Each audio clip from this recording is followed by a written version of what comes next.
India, Bharat, Hindustan. बीते कुछ दिनों से इस नाम को लेकर चर्चा जो है वो बहुत ज्यादा तेज हो गई है। चर्चा इस बात को लेकर हुई है कि आखिर देश में ये नई बहस क्यों छिड़ी है, क्योंकि G20 के सम्मेलन को लेकर जब एक राष्ट्रपति की तरफ से लेटर जारी होता है तो उसमें प्रेसिडेंट ऑफ भारत लिखा होता है और उसके बाद हंगामा मच जाता है। इसको पॉलिटिकल एंगल दिया जाता है कि विपक्ष ने गठबंधन का नाम इंडिया रखा, इस वजह से नाम भारत आ गया। फिलहाल इंडिया में लोग पॉलिटिकली डिवाइडेड हैं और वो इस बात को लेकर चर्चा कर रहे हैं कि नाम भारत है, इंडिया है, किस पर भरोसा करें, किस पर ना करें, क्यों करें। लेकिन मुझे लगा कि इसके साथ कई सारे सवाल आपके मन में और आने चाहिए। जैसे एक सवाल आना चाहिए कि भाई क्या G20 के जो निमंत्रण में लिखा गया प्रेसिडेंट ऑफ भारत, क्या वो गैर संवैधानिक है? कौन कौन से नाम हैं जो भारत के ऑफिशियल नाम या इंडिया के ऑफिशियल नाम हैं? और अगर ये गैर संवैधानिक नहीं है तो फिर इसको लेकर इतना सारा विवाद जो है वो क्यों मचा है? अगर सरकार इंडिया नाम को खत्म करना चाहती है तो फिर उसके लिए क्या क्या प्रोसीजर्स होंगे और क्या सरकार के लिए पॉसिबल है नाम खत्म करना? अगर नाम खत्म नहीं करना है तो फिर ये नाम क्यों आया? इस नाम को लेकर क्या क्या चुनौतियां होंगी अगर इंडिया हटा दिया गया? पहले कब कब इंडिया नाम को हटाने की कोशिश जो है वो हमारी सरकारों की तरफ से हुई है? ऐसे बहुत सारे सवाल हैं जो आप लोग के मन में आने चाहिए। साथ ही ये भी आना चाहिए कि हमारे संविधान में नाम क्या है, मतलब इंडिया नाम है, हिंदुस्तान नाम है और हमारे देश के नाम ये पड़े कैसे? इंडिया, भारत, हिंदुस्तान, इनका इतिहास क्या है? तो मुझे लगा इतिहास से शुरू करते हैं, उसके बाद आपको तमाम सवालों के एक करके जवाब देते हैं। तो जब भारत और इंडिया के नाम को लेकर बहस चल रही है तो आपको यह जानना चाहिए कि हमारे देश के प्राचीन काल में नाम क्या क्या रहे हैं। भारत, इंडिया, हिंदुस्तान, ये तीन नाम जो है ये आप सब जानते हैं, लेकिन इसके अलावा भी कई सारे नाम हैं। जैसे कि भारत खंड, ये भी हमारे देश का नाम है। जम्बू द्वीप हमारे देश का नाम रहा है। हिमवर्ष जो है ये हमारे देश का नाम रहा है। अजनाब वर्ष भी हमारे देश का नाम रहा है। भारतवर्ष हम सब जानते हैं। इसके अलावा आर्यव्रत जो है वो हमारे देश का नाम रहा। हिंद, हिंदुस्तान, इंडिया। लेकिन सबसे ज्यादा जो इनमें प्रचलित नाम रहा वो रहा भारत। और भारत की कहानी जो है उसको लेकर कई सारे रेफरेंस हैं। जैसे कि राजा दशरथ के बेटे और राम जी के जो भाई थे कैकेयी माता के पुत्र भरत, उनके नाम पर भी कहाता है। इसके अलावा शकुंतला जी के जो बेटे थे भरत, उनका जिक्र महाभारत में है कि उनके नाम पर भी था, क्योंकि महाभारत में भरत को 16 सर्वश्रेष्ठ राजाओं में गिना आता है और उनके नाम को लेकर सबसे ज्यादा चर्चा होती है कि इनके नाम पर रखा गया।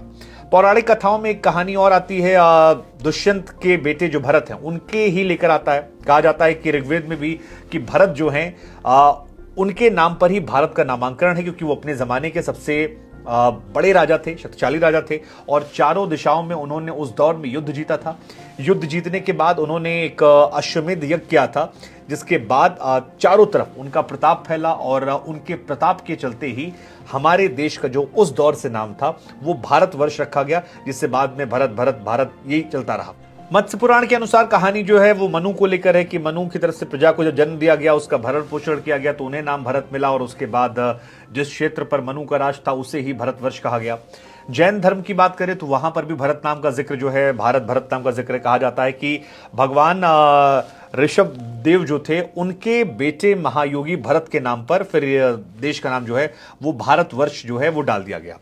इसके अलावा विष्णु पुराण में भी एक श्लोक है जिसमें भी इसका जिक्र किया गया है। श्लोक का जो अर्थ होता है उसका मतलब यह है कि समुद्र के उत्तर व हिमालय के दक्षिण में जो जगह है वो भारतवर्ष है और हम सब जो हैं वो उसकी संतानें हैं। तो ये भारतवर्ष को लेकर कोट आते हैं। अब दूसरा सवाल आपके मन में आना चाहिए कि ये इंडिया नाम कहां से आया? तो इंडिया जो है वो उसको लेकर कई कहानियां हैं। जैसे एक तो कहानी कि सिंधु नदी जो है उसे इंडस नदी के नाम जानते थे और ये लैटिन शब्द है इंडिया, तो वहां से इसका इस्तेमाल शुरू हुआ। इंडस शब्द जो है लैटिन शब्द है और वहीं से इस्तेमाल हुआ जब यूनान के इतिहासकार थे उन्होंने इंडिया को डिस्क्राइब करते हुए कहा, मतलब टर्की और ईरान से तुलना करते हुए कहा कि एक ऐसी धरती जो स्वर्ग के समान है, जहां पर आबादी बहुत बड़ी ज्यादा है, जहां पर सारी चीजें उगती हैं, जहां की मिट्टी काफी उपजाऊ है, और इसको उन्होंने डिफाइन किया। इसके अलावा एक कहानी आती है 300 ईसा वर्ष पूर्व भी एक कहानी है। यूनान के एक राजदूत आए थे तो उन्होंने जब सिंधु नदी को पार किया तो उन्होंने यहां के लिए इंडिया शब्द का इस्तेमाल किया जो बढ़ता चला गया। साथ ही कहा जाता है कि सा को ये लोग हा बोलते थे, सिंधु को ये लोग हिंदू बोलते थे और हिंदुस्तान की यहां से कहानी आती है और फिर वहां से फिर हिंदुस्तान हिंदुस्तान हिंदुस्तान होता रहा। तो सिंधु नदी के किनारे रहने वाले लोग जिनको हिंदू कहा गया क्योंकि सा को वहां बोलते थे, और कुछ लोग इसको धार्मिक एंगल देते हैं क्योंकि यहां पर बहुसंख्यक आबादी हिंदुओं की थी, इस वजह से हिंदू हिंदू हिंदू। हालांकि एक कहानी आती है सिंधु वाली कि सिंध बन गया हिंद और हिंद आगे चलकर बढ़ गया हिंदू, और फिर यहीं से धीरे धीरे धीरे। लेकिन जो हिंदुस्तान की कहानी है वो बेसिकली मुगल काल की है, या जो मुस्लिम शासक आए हैं उनको लेकर ज्यादा है। उन्होंने इस जगह को अरबों की तरफ से कहा गया कि सिंधु, हिंदू, फिर हिंदुस्तान, उसकी पूरी कहानी है। अब अगर हिंद या हिंदुस्तान का जिक्र आप करेंगे तो जैसा हमने आपको पहले बताया कि इतिहास पुराना है, तकरीबन 2500 साल पुराना। माना जाता है कि बाहर के लोग जो थे सा को हा बोलते थे और वहीं से सिंधु को हिंदू और फिर हिंदुस्तान आने लगा। 262वीं ईस्वी में ईरान के जो राजा थे उन्होंने एक शिलालेख बनवाया था, उसमें हिंदुस्तान का जिक्र किया है, जिसमें वो मानते थे कि हिंदकुश की पहाड़ियों के पीछे जो स्थान है उसे हिंदुस्तान कहते हैं। अरब के देश के लोग जो थे उन्होंने अल हिंद कह दिया। टर्की के आक्रांता जो थे या दिल्ली के सुल्तान जो थे, बादशाह थे, उन्होंने अपने प्रभुत्व वाले इलाकों को हिंदुस्तान कहना शुरू कर दिया। इतिहासकारों ने भी नाम बदलना शुरू कर दिया, लेकिन धीरे धीरे ये नाम जो है ये फिर इंडिया आने लगा और 19वीं सदी के आसपास इंडिया नाम जो है वो ज्यादा हाईलाइट होने लगा। जब अंग्रेजों का असर बढ़ा तो फिर इंडस वैली इंडिया के नाम को लेकर जो राजा महाराजा थे उन्होंने भी इंडिया इंडिया कहना शुरू किया और हिंदुस्तान या फिर भारत जो नाम है वो कम हो गया। हिंदुस्तान नाम खासतौर पर मुगलों के काल में ज्यादा चल रहा था। फिर ब्रिटिश इंडिया कंपनी का यहां जब कब्जा हुआ तो उसके बाद से ही यह माना जा रहा था कि इंडिया का नाम का इस्तेमाल तेजी से बढ़ा और वहीं से मैप में भी इनका जिक्र जो है अलग अलग जगहों पर देखने को मिलता है। ये इनका मोटा मोटा इतिहास है। हालांकि अगर आप संविधान की बात करेंगे तो 17 सितंबर 1949 को जब संविधान में आर्टिकल 1 पे आप देखते हैं तो उसमें कहा गया था India that is Bharat shall be a union of state, और यहीं पर पहली बार जिक्र आया कि इंडिया जिसे हम भारत भी कहते हैं, यानी दोनों नाम जो है। हालांकि उस दौर में भी इंडिया और भारत को लेकर विरोध जो है काफी हद तक देख, क्योंकि उस दौर में हरि विष्णु कामत साहब जो थे उन्होंने अंबेडकर जी के इंडिया दैट इज भारत को लेकर विरोध किया और कहा कि यह बड़ा बेढंगा है कि आप इंडिया दैट इज भारत क्यों कह रहे हैं, आप ये कहिए कि भारत जिसका अंग्रेजी में नाम जो है वो इंडिया है।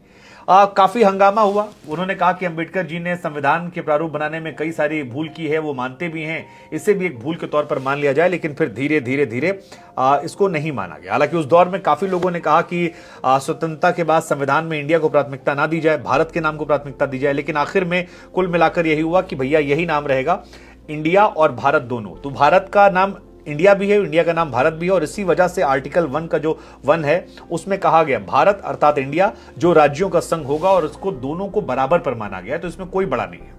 अब सवाल फिर आता है जो हमने शुरू में कहा था कि क्या जो राष्ट्रपति महोदय ने लिखा प्रेसिडेंट ऑफ भारत वो गलत था, तो सवाल ये है गलत नहीं होगा, क्योंकि हमारे देश का नाम दोनों है, इंडिया भी भारत भी, और दोनों का नाम का इस्तेमाल संवैधानिक है। हाँ, अगर हम हिंदुस्तान, आर्यव्रत या जम्मूद्वीप या कोई और लिख दें तो फिर वहां पर वो नाम जो है गलत हो जाएगा, लेकिन प्रेसिडेंट ऑफ इंडिया या प्रेसिडेंट ऑफ भारत लिखने से ये नाम जो है ये गलत नहीं होगा और इस पर इशू नहीं होना चाहिए। अब सवाल है फिर इशू हुआ क्यों? तो इशू इसलिए हो रहा है क्योंकि विपक्ष का गठबंधन है जिसका नाम इंडिया है और मोदी सरकार ने नाम भारत पर जोर दिया, तो विपक्ष को लग रहा है कि क्योंकि उन्हें गठबंधन का नाम इंडिया है तो यहां पर भारत है। दोनों साइड से पॉलिटिक्स है, वो अपना अपना मैटर सुलझाने के लिए कौन एजेंडा कितना बढ़ा ले, उस वजह से कंट्रोवर्सी है, अदरवाइज नहीं होनी चाहिए। अब यहां पर एक सवाल ये कि अगर देश का नाम इंडिया हटाकर भारत ही कर देना हो, इंडिया दैट इज भारत नहीं, केवल भारत करना, तो क्या होगा? तो इसके लिए संविधान संशोधन होगा। आर्टिकल 368 में सरकार को ताकत दी गई है कि अगर उनके पास बहुमत है और 2/3 बहुमत से एक विधेयक पारित करके उसके बाद वो ले जाते हैं, तो लोकसभा में 356, राज्यसभा में 157 सदस्यों के साथ वो बदलाव कर सकते हैं। हालांकि सुप्रीम कोर्ट में एक ऐतिहासिक फैसला आया था जिसमें कहा गया था कि संविधान की मूल भावना के साथ खिलवाड़ ना किया जाए, जो बुनियादी ढांचे हैं उनको ना तोड़ा जाए। लेकिन हाल फिलहाल में आपने देखा होगा कि 3 बड़े कानून ऐसे थे जिनको बदलने का प्रस्ताव रखा गया, जिनमें इंडियन पेनल कोड की जगह पर भारतीय न्याय संहिता जो है वो रख दिया गया, और कई सारे गैर हिंदी भाषी राज्यों में इसका विरोध हो रहा है। तो ऐसा हो सकता है। अब प्रॉब्लम है कि क्या क्या बदल जाएगा, तो बदल ये जाएगा कि आपके पासपोर्ट पर पासपोर्ट ऑफ इंडिया लिखा है वो बदल जाएगा, क्रिकेट टीम में टीम इंडिया है टीम भारत हो जाएगी, सुप्रीम कोर्ट ऑफ भारत हो जाएगा, और भी जितने जितने government of India government of Bharat हो जाएगी। सो कॉन्स्टिट्यूशन ऑफ इंडिया की जगह कॉन्स्टिट्यूशन ऑफ भारत हो जाएगा। तो बहुत जगहों पर आपके डॉक्यूमेंटेशन में इश्यूज होंगे। हालांकि 2012 में कांग्रेस के एक सांसद थे शांताराम नाइक साहब, उन्होंने भी राज्यसभा में एक बिल पेश किया था जिसको लेकर कहा गया था कि सारे नाम बदल दिए जाए, और कई सारे लॉजिक दिए गए थे जिसमें कुछ गानों का जिक्र था, कई सारे मुहावरों का जिक्र था, भारत माता की जय, जहां डाल डाल पर बसती चिड़िया, भारत देश है मेरा। लेकिन फिर नहीं बदला गया। 2014 में योगी आदित्यनाथ ने भी कहा था कि इंडिया के स्थान पर हिंदुस्तान रख दिया जाए। भारत को रखा जाए। तो ये सारी बातें पहले भी होती रही हैं, लेकिन अब योगी जी ने जो जिक्र किया था उसमें था कि इंडिया दैट इज भारत को पहले इंडिया करते हो और जो भारत है वहां पर हिंदुस्तान लिया। तो भारत और हिंदुस्तान दो शब्दों का जिक्र हो जा रहे थे। 2020 में एक याचिका भी दायर की गई सुप्रीम कोर्ट में, जिसमें भी मांग की गई थी कि क्योंकि इंडिया शब्द जो है वो बदल दिया जाए, और तमाम उसको लेकर भी विरोध जो है, ग्रीक शब्द का जिक्र था कि ग्रीक से आया है इसलिए इंडिया नाम हटा दिया जाए, अपील की गई थी। लेकिन तब भी ऐसा कुछ हुआ नहीं था और इस मामले में दखल देने से इंकार इसलिए किया गया क्योंकि जिस भारत नाम को लोग रखवाना चाह रहे थे वो ऑलरेडी है, India that is Bharat. So technically India या भारत आप जो कहते हैं वो गलत नहीं है, दोनों सही है। लालू जी का पुराना वीडियो कि देश में अक्सर एक्चुअली लोग कहते थे कि भारत नाम थोड़ा देसी है, इंडिया नाम थोड़ा क्लासी है। मेट्रो सिटीज को लोग इंडिया कहते हैं और गांव को लोग भारत कहते हैं। और कई राजनेताओं के बयान, जैसे लालू जी का एक बयान वायरल हो रहा है कि उदातुन करते रहते हैं, तो कहते हैं कि यार ये भारत है, इंडिया तो दिल्ली में है। तो सब भारत और इंडिया के सब फेवर अगेंस्ट में रहे, लेकिन अब क्योंकि पॉलिटिकल मामला है इसे लोग उस तरह से देख रहे हैं। अदरवाइज इतना बड़ा ये इशू नहीं, इतना बड़ा बना दिया गया। बना इसलिए क्योंकि विपक्ष गठबंधन इंडिया और उसके बाद बीजेपी की तरफ से एक नया नाम भारत। बीजेपी चाहती है कि उसको भावना जोड़ा जाए और विपक्ष उसी नाम में उलझ जाए। विपक्ष को लगा था कि शुरू में इंडिया नाम में सरकार फंस जाएगी, विरोध नहीं कर पाएगी, और दोनों की तरफ से अपने अपने तर्क हैं। हालांकि राघव चड्ढा और कांग्रेस आम आदमी पार्टी कह रही है कि इंडिया नाम बदलकर विपक्ष गठबंधन का नाम भारत रख देना चाहिए। लेकिन पब्लिक जो उलझ रही है, हमको लगा उनको लेकर एक एक्सप्लेन कर दें कि भाई विरोध की वजह क्या है और आप क्यों इतना हंगामे में फंसे पड़े। सो ये कुल मिलाकर थे इंडिया भारत हिंदुस्तानी कहानी।